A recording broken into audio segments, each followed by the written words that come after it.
السلام علیکم ورحمۃ اللہ وبرکاتہ۔ اللہ سے دعا کرتے ہیں کہ آپ لوگ خیریت سے ہوں گے۔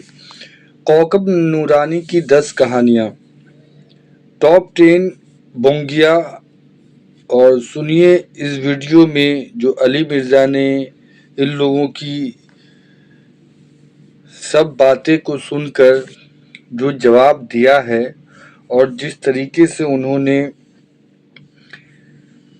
بتایا ہے کہ یہ لوگ جو کہانیاں بناتے ہیں اور جس طریقے سے جو ہے لوگوں کو گمراہ کرتے ہیں اور جو چیز بھی بتاتے ہیں وہ کیا ہے، اور انہوں نے آپ صلی اللہ علیہ وآلہ وسلم کا بھی ریفرنس دیا ہے اور اس سے بھی ریلیٹڈ کچھ باتیں جو ہے سامنے رکھی ہے۔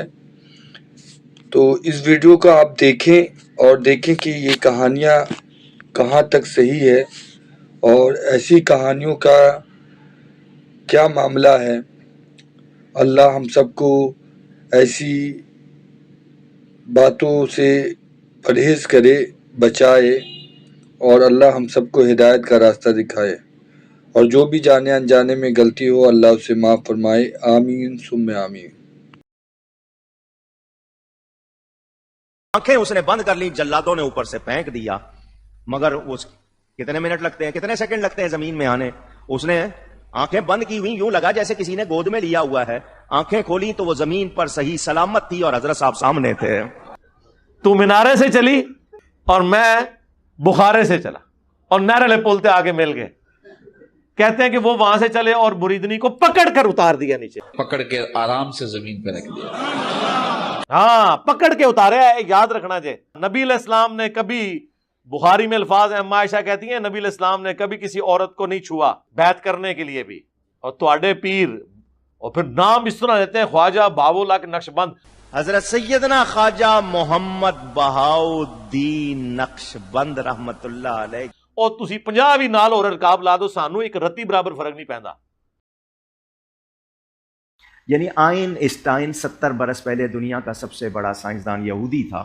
اس نے اس وقت کہا تھا 70 برس پہلے کہ میں نے ریڈیائی دوربین، ریڈیو بائنوکولر سے، ایک ریڈیائی دوربین سے 2 کروڑ نوری سال کے فاصلے پر ایک کہکشاں دیکھ لی ہے۔ 2 کروڑ نوری سال، اللہ اکبر۔ 1 سیکنڈ نوری پتہ کتنا ہوتا ہے؟ 1,86,284 میل، یہ 1 سیکنڈ ہے۔ خربوں سال کے فاصلے پر میں نے ایک کہکشاں دیکھ لی ہے۔ یہ 70 سال پہلے سب سے بڑا سائنسدان، مگر اسی کا بیان ہے کہ جہاں تک کائنات کی سرحدوں کا تعلق ہے، مجھے 10 لاکھ سال عمر مل جائے میں معلوم نہیں کر سکتا۔ یہ سائنسدان کہہ رہا ہے، اور میرے غوث پاک کہہ رہے ہیں نظر تو الی بلاد اللہ جمعا کفردلۃ علی حکم اتصالی۔ یہ 70 سال پہلے بڑے سائنسدان کی بات، وہ 1000 سال پہلے غوث پاک۔ میں اللہ کے سارے ملکوں کو اس طرح دیکھتا ہوں جیسے ہتھیلی پہ رائی کے دانے کو دیکھتا ہوں۔ اللہ اکبر۔ تو یہ تو کہتے ہیں جی بزرگ اس طرح دیکھ رہے ہیں دنیا کو، بس دیکھتے ہی رہ گئے۔ اسی ویسے اینج ہی دیکھنے ہیں، ساڈے بھی جڑا لیپ ٹاپ اور ٹیب وچ نا دنیا اینج سامنے آندی ہے، اینج کر کے چھوٹی وڈی بھی کر لینے ہیں۔ اور اتنے بڑے بزرگ نے جنہوں نے سانو یہ بنا کے دیتے ہیں، لیکن وہ ہے کافر سن، گورے، انہوں نے سانو یہ چیزاں بنا کے دیتی ہیں۔ 3D ویو بھی ویکھ لینے ہیں، دیکھ لیں، صحیح بخاری میں موجود ہے کہ نبی علیہ السلام کے مبارک زمانے میں ایک دفعہ بادل آ گئے تو صحابہ کرام کہتے ہیں ہم نے روزہ افطار کر لیا، بعد میں سورج نکل آیا، تو پھر وہ تابعی کہتا ہے پھر روزے کی قضا کی؟ انہوں نے کہا اس کے سوا تو چارہ ہی کوئی نہیں تھا۔ خام خواہ کی باتیں، یہ سب کی سب چیزیں غلو ہیں۔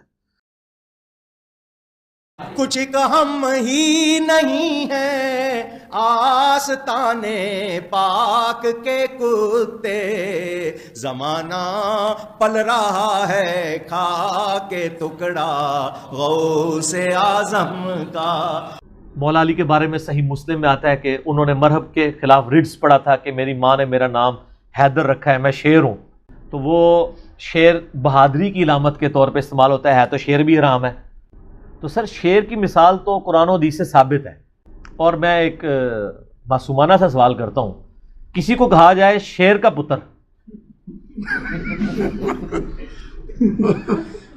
تو وہ خوشی ہوتا ہے نا، اور اگر کسی کو وہ کہا جائے جس کے نام کا آپ دفاع کر رہے ہیں، آپ کو ہی کہہ دیا جائے،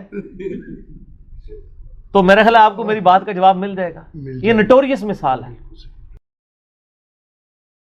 حضرت خواجہ صاحب بتاتے ہیں میرے پیر و مرشد سفر کرتے ہوئے خراسان سے جب چلے تو راستے میں ایک علاقہ آیا جو مجوسیوں کا تھا، آگ کی پوجا کرنے والے. روزے سے تھا، افطاری کے لیے میں نے کہا کہیں سے آگ ملے تو میں کچھ کھانا پکا لوں، روٹی پکا لوں. ساتھی کو بھیجا کہ جاؤ یہ سامنے آتش کدہ ہے، آگ جل رہی ہے، ان سے کو تھوڑی سی آگ دے دے. وہاں جا کے آگ مانگی، انہوں نے کہا ہم اس کی پوجا کرتے ہیں، یہ ہم بیچتے نہیں ہے، کسی کو دیتے نہیں.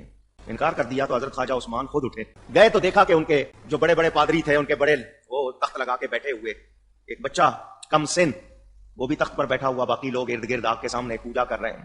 میں نے تھوڑی سی مانگی تھی، تم نے انکار کر دیا. انہوں نے کہا یہ اس طرح ہم نہیں دیتے، نہیں مل سکتی. جو بچہ بیٹھا تھا آپ نے اس کو گود میں اٹھا لیا. فرمایا یہ آگ اس کا کام جلانا ہے، یہ جلاتی ہے، مگر اللہ چاہے تو یہ نہیں جلائے گی، اللہ چاہے تو نہیں جلائے گی. انہوں نے کہا یہ کیسے ہو سکتا ہے؟ اس بچے کو گود میں لیا اور آپ آگ میں کود گئے.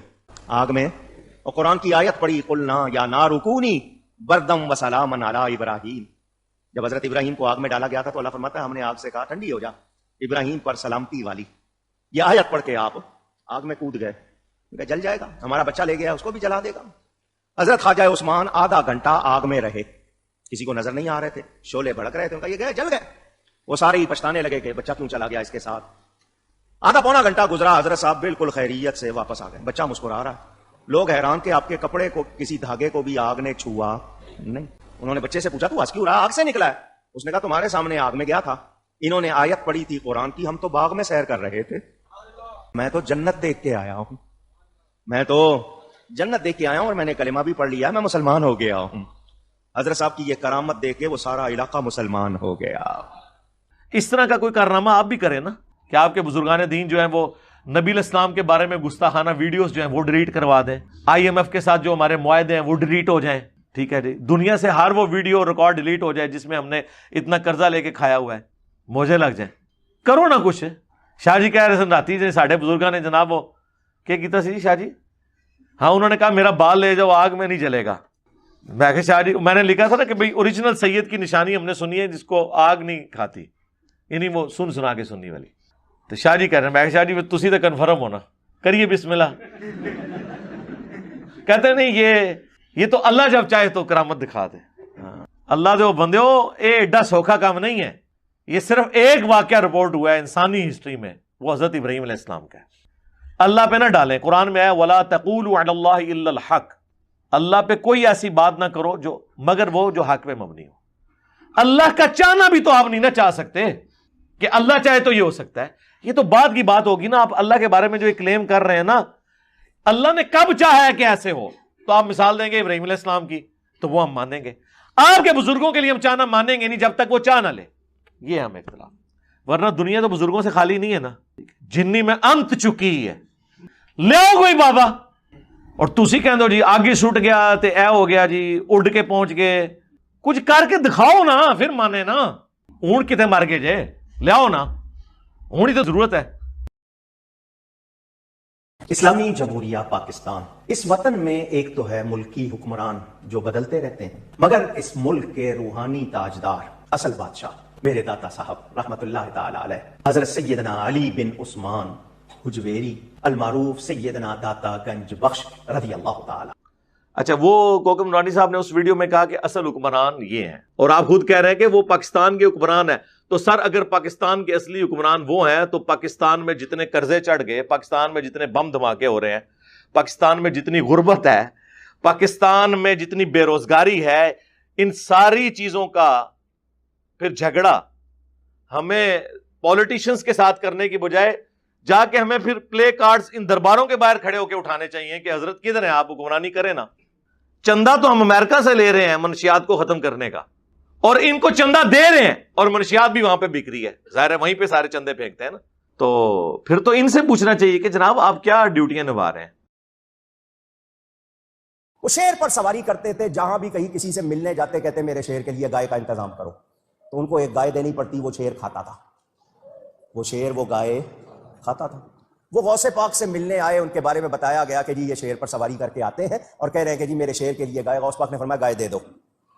مریدوں سے فرمایا گائے دے دی. یہ اندر آئے ملنے، باہر شیر کھڑا تھا، اس کو گائے ملی تو وہ آگے چلا گائے کے لے جا کے کہ میں اپنا کھانا کھاؤں. غوث پاک کے دروازے پہ ایک کتا بیٹھا تھا، وہ پیچھے چلا گیا، وہ اس کے پیچھے چلا گیا. شیر جا رہا ہے، گائے جا رہی ہے پیچھے پیچھے. کتا جا رہا ہے. جس وقت وہ کھلی جگہ آ گئی تو شیر نے سوچا کہ میں اب اپنا کام کروں, گائے کھاؤں. وہ کتا اس شیر پر جھپٹ پڑا اور اس نے شیر کو پھاڑ ڈالا. کتے نے شیر کو چیر پھاڑ دیا. اعلیٰ حضرت کیا فرما رہے ہیں, کیا دبے جس پہ حمایت کا ہو پنجا تیرا, شیر کو خطرے میں لاتا نہیں کتا تیرا. شیر وہ کہ لوگ دیکھ کے بھاگ رہے ہیں, وہ بھاگ نہیں رہا, وہ اس کو چیر پھاڑ کے, کیونکہ اس کو کس کی حمایت حاصل ہے. ان پیر صاحب کو پتا چلا کہ ایسا ہوا, انہوں نے غوث پاک سے معافی چاہی, آئندہ میں ایسا نہیں کروں گا, لوگوں سے گائے نہیں مانگوں گا. توبہ کرائی تو غوث پاک نے اس کے شیر کو زندہ کر دیا. اعلیٰ حضرت کا شعر بھی انہوں نے پیش کیا ہے کہ شیر کو بھی خاطر میں نہیں لاتا کتا تیرا. اور کوکم نورانی صاحب نے واقعہ بیان کیا, کتے نے جناب شیر نو چیر پھاڑ دیتا. گورے نے سن لیا نا, انہیں کہنا یار یہ شیر جو ہے نا, شیر کا کوئی نکا جا بچہ ہونا ہے, تو کتا کوئی پتہ نہیں کوئی وڈے سائز کا ہونا ہے نہیں, لیکن وہ یہ بھی نہیں کر سکتے کیونکہ وہ کہتے ہیں کہ وہ شیر ہو سی جو پوری گائے کھا جاتا سی. انج ہوتا ہے والا. 3 طرح کا واز کرتے تھے. فرماتے تھے پہلے شریعت کے احکام بیان کروں گا, وہ کرتے فرماتے اب طریقت کے احکام بیان کروں گا, اس کے بعد فرماتے اب حقیقت بیان کروں گا. معرفت کی باتیں کرتے, لوگوں پہ وجد ہو جاتا, ہو کر کے باہو ہو جاتے تھے. جنازے اٹھتے تھے آپ کی مجلس سے, یعنی لوگ تاب نہیں لاتے تھے, اسی کیفیت میں انتقال ہو جاتا تھا. جنازے اٹھا کرتے تھے. کوئی کریٹو ورک بھی کیتا جائے, کوئی پازیٹیو ورک بھی کیتا جائے, ساڑھے ہی جے بندے یہ صرف ٹرینیں روک سکتے ہیں, نگاہ مار کے یہ جو ہے وہ شہروں کے شہر کو آگ لگا سکتے ہیں. کہانیاں ہی نا, اپنے ہی بندے مار دے رہے ہو. یوٹیوب پہ گستاخانہ ویڈیوز چڑھانے والے تو کوئی نہیں آپ نے نگاہ مار کے ختم کیا, ان کی ہارڈ ڈسک سے ڈیٹا تو آپ نے کوئی نہیں ڈیلیٹ کروایا. غوث پاک فرماتے ہیں میں نے کہا میں نے اللہ کے لیے کھانا پینا چھوڑ دیا ہے. خضر علیہ السلام نے کہا مجھے اللہ ہی نے بھیجا ہے. لیکن غوث پاک محبوب ہیں, فرمایا جس کے لیے چھوڑا ہے جب وہ کہے گا تو کھاؤں گا, جب وہ کہے گا تو. غیب سے آوازیں آتی تھی, اے عبد القادر تجھے میرے حق کی قسم کھا, تجھے میرے حق کی قسم پی. اعلیٰ حضرت فرماتے ہیں قسمیں دے دے کے کھلاتا ہے پلاتا ہے تجھے, قسمیں دے دے کے کھلاتا ہے پلاتا ہے تجھے, پیارا اللہ تیرا چاہنے والا تیرا. غوث پاک کو کون قسمیں دے رہا, اونچی لعنت ہے تیرے ایسے عقیدے کے اوپر.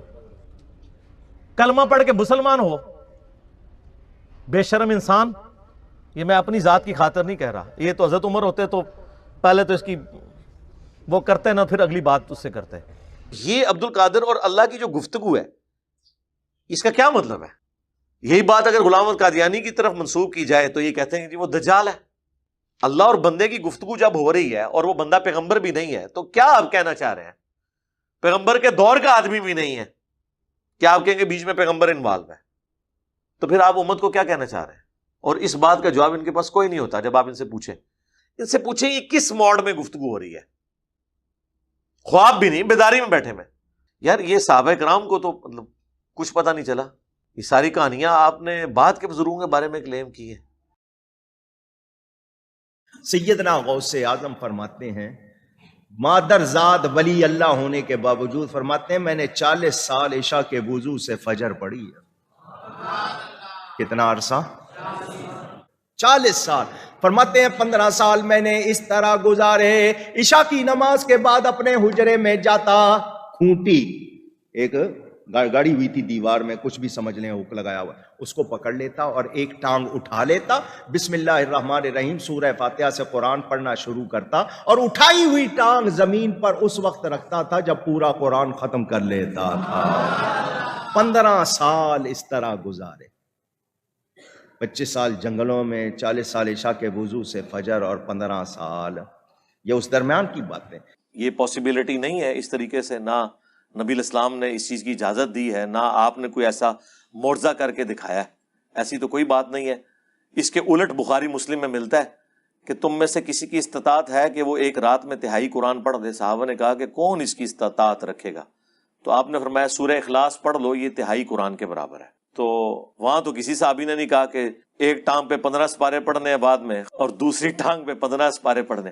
اچھا مجھے نہیں سمجھ آتی یہ ایک ٹانگ اور دوسری ٹانگ کا ذکر کیوں کرتے ہیں؟ مطلب کوئی ان کو کوئی کرتب باز، کوئی جگلر بنانے کی کوشش کرتے ہیں. نبی علیہ السلام نے کبھی ایک ٹانگ کے اوپر ایک نماز اور دوسری ٹانگ پہ دوسری نماز پڑھی ہے؟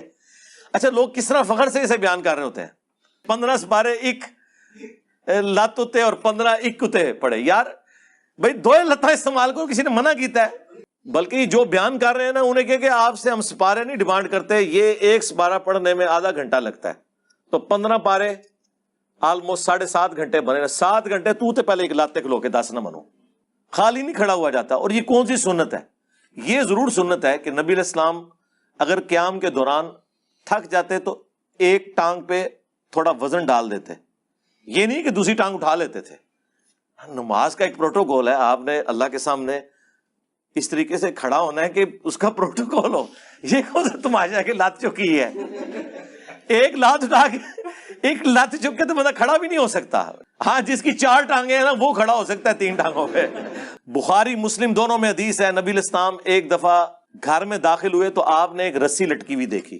آپ نے فرمایا یہ رسی کس نے لٹکائی ہوئی ہے؟ تو بتایا گیا آپ کی بیٹی جو زینب ہے نا وہ عبادت کرتی ہیں اور اپنا جوڑا جو ہے نا اس سے باندھ لیتی ہیں نماز پڑھنے کے دوران، تاکہ جب نیند آئے اور جھٹکا لگے اور آنکھ کھل جائے. آپ نے فرمایا کھولو رسی. یہ کون سا طریقہ ہے؟ نماز اس وقت تک پڑھو جب تک کہ تمہاری طبیعت تمہارا ساتھ دے، نفلی نماز، اس کے بعد آرام کرو. اللہ کے نبی علیہ السلام نے تو وہ رسیاں بھی کھلوا دی ہیں، اپنی بیٹی کی رسی، یہ بخاری مسلم دونوں میں ہے، جو انہوں نے اپنا جوڑا باندھنے کے لیے لٹکائی ہوئی تھی کہ مجھے جھٹکا لگے تو میں پھر دوبارہ نماز شروع کر دوں. اس طرح کی زبردستی کی نمازیں تو اللہ کے نبی نے پسند نہیں کی ہیں. جو رسیاں کھلواتے ہیں، یہ ایک ٹانگ والے جو یہ مرغے اور مرغابیاں جب کھڑے ہوئے نمازیں پڑھ رہے ہوں گے، ان کے ساتھ وہ کیا کریں گے؟ یعنی کیا دین بنایا ہوا انہوں نے. دل میں تڑپتی جس دن قافلہ جانا، میں چھت پہ چڑھ گیا، سامنے قافلہ جا رہا تھا، میں دیکھتا رہا کہ یہ لوگ جائیں گے، کعبہ دیکھیں گے، طواف کریں گے، حجر اسود کا بوسہ لیں گے، مقام ابراہیم پہ نماز پڑھیں گے، صفا مروہ کی سعی کریں گے، منی مزدلفہ عرفات جائیں گے، روضہ رسول دیکھیں گے. فرماتے ہیں میری آنکھوں سے آنسو آنے لگ گئے. قافلہ نظر آ رہا تھا، پھر ان کی دھول، میری آنکھیں آنسوؤں سے بھر گئیں. فرماتے ہیں میں نے آنکھیں صاف کی تو اب میرے سامنے قافلہ یا اس کی دھول نہیں تھی، کعبہ میرے سامنے تھا.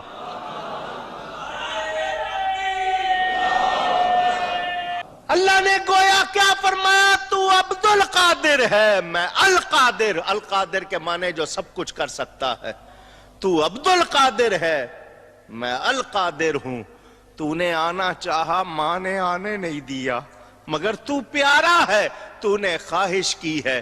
میں القادر ہوں، تو کعبے نہیں آیا، میں کعبے کو تیرے پاس بھیج دیتا ہوں. فرماتے میں نے سارا منظر وہیں سے دیکھا. یہ اس وقت کی شان ہے، ابھی کم سن ہے. ابھی پھر وہ وقت بھی آیا جب آپ غوثیت کے مقام پر فائز ہوئے. فرمایا کعبہ میرے حجرے کا طواف کرتا ہے. اور یار بخاری مسلم اٹھا کے دیکھیں، قرآن میں سورۃ الفتح میں آتا ہے کہ جب مشرکین عرب نے نبی علیہ السلام کو صلح حدیبیہ کے موقع پر روک لیا اور نبی کا طواف کرنے تو کعبہ کوئی نہیں آیا، صحابہ تو وہاں روتے رہے، اور آپ کے بزرگوں کا طواف کرنے کے لیے، ان کی زیارتیں کرنے کے لیے کعبہ آتا. اور جھوٹ مار دے ہو، ہم تو ان بزرگوں کو آن ہی نہیں کرتے نا، ہم تو کہتے ہیں پتہ نہیں ان کی کتابیں ہیں یا نہیں ہیں، ان کے شعر ہیں یا نہیں ہیں. وہ اللہ کے پاس جا چکے، اللہ کو پتہ ہے وہ کدھر ہیں.